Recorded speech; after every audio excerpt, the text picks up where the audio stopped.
Hey guys, it's Joe Kristoff, a huge fan of everything creepy and spooky, and I have some exciting news. I'm about to start doing some audio stories on my channel as well. So if you do enjoy them, please make sure to go like, comment, and subscribe. I truly appreciate it, and let's not waste any more time and get straight into it. This story is called Humans Can Lick Too. Once there was a nice old lady who had a lovely little dog. She lived in a small house outside of the country. One day, the old lady heard on the radio that a crazy murderer had escaped from jail, and that she should lock all of her doors and windows. So she locked every door and window in the house, except for one tiny one to let a little air in. She thought that a murderer would never get in there. So that night, she went to bed as usual. She knew everything was okay because when she put down her hand, the dog licked it. But later in the night, she heard a drip, drip, drip. She put her hand down and the dog licked it and everything was okay. So she went downstairs to check out the tap. But the tap wasn't dripping. So she went back to bed again and everything was okay. She woke up again later in the night though. So she thought the dripping sound must be coming from the shower.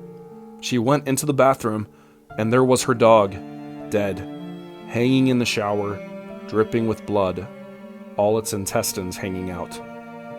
Written on the mirror was "Humans Can Lick Too." And behind her in the mirror, she saw the murderer. The cell phone. A couple of months ago, my friend's cousin bought a new cell phone. After a long day of work, she came home, placed her phone on the counter, and went to watch TV. Her son came to her and asked if he could play with the new phone. She told him not to call anyone or mess with text messages, and he agreed. At around 11:20, she was drowsy, so she decided to tuck her son in and go to bed. She walked to his room and saw that he wasn't there. She then ran over to her room to find him sleeping on her bed with the phone in his hand. Relieved, she picked her phone back up from his hand to inspect it. Browsing through it, she noticed only minor changes such as a new background, banner, etc. But then she opened up her saved photos. She began deleting the pictures he had taken until only one new picture remained.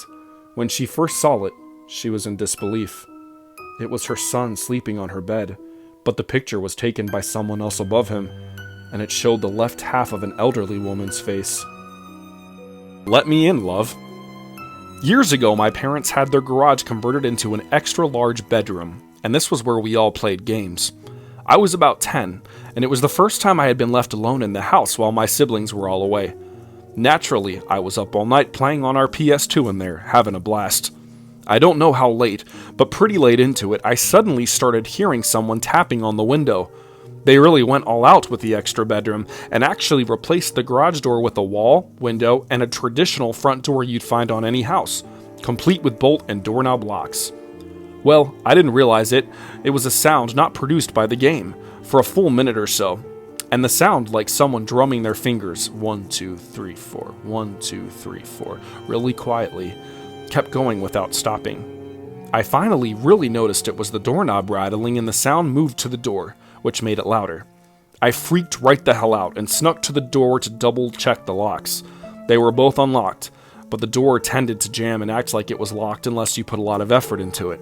I locked both locks loudly, so the person would know they definitely couldn't get in, but I just heard a gruff old man laugh and the sound get louder. Then he moved back to the window and called in, "Let me in, love. I'm cold and hungry. Don't you want to be nice to your neighbor?" I turned out the light, ran to my room, and hid in the dark under my blankets until my parents got home a few hours later. I never told them because I was young enough to care about getting in trouble because I stayed up past my bedtime. Well, that about wraps it up, you guys. I hope that you enjoyed these stories, and I hope to see you again soon. Take care and stay creepy.